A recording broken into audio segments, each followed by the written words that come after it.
আর বিদেশে যাবে না তাহলে? না, এদিকে এখন কী করছো তাহলে?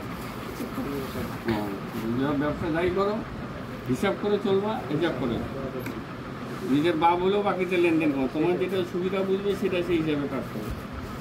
আমরা কেউ ভালো নই, আবার কাউকে খারাপও পাওয়া যাবে না, বুঝছো না? সবাইকে ভালো বলেই চলতে হবে, সেইভাবে নিজেরটা নিজে দেখে শুনে চলো।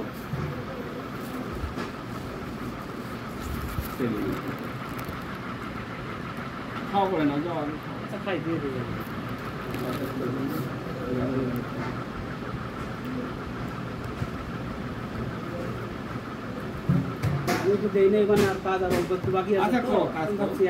এটা অনুষ্ঠান করার কথা ছিল না বাবু, বুঝছো?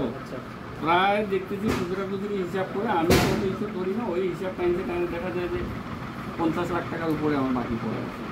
আমি তো হিসাবেই করিনি। এখন বললো যে তাহলে একটা হালকা হালকাটা করার দরকার, করি 250 দেখি। এটা নাহলে করার কথা ছিল না, এগুলো ঝামেলা। আমি এর মাঝে চোখ অপারেশন করলাম, দেখি কী অবস্থা লোকজন।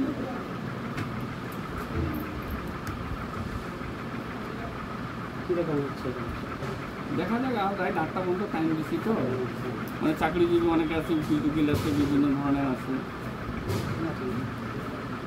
ওই 1টা থেকে নামাজের পর থেকে টাইমটা দিচ্ছি আর কি, অবশ্যই দুপুরে খাওয়ার টাইমটা 8টার মধ্যে।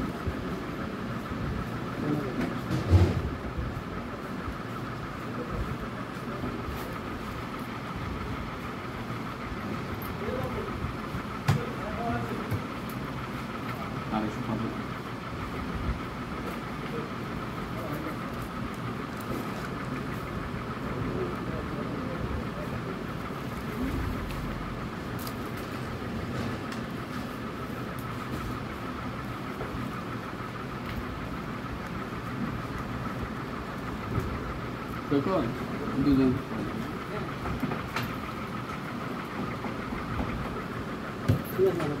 এখানে হ্যাঁ বুঝতে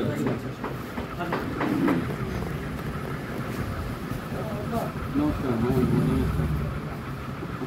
হ্যাঁ মাস্টার বাবার স্কুলেরই শিক্ষক। ও চিনি না, এখন চাকরি আছে?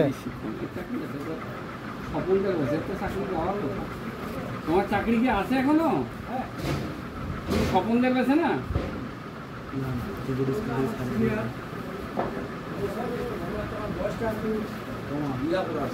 বসো। আপনি যেটা ছিল আগে 26 সালে। ও তুমি 26। তোমার এসএসসি কত সালে? 81। ও স্বপনদের করে 78, 79।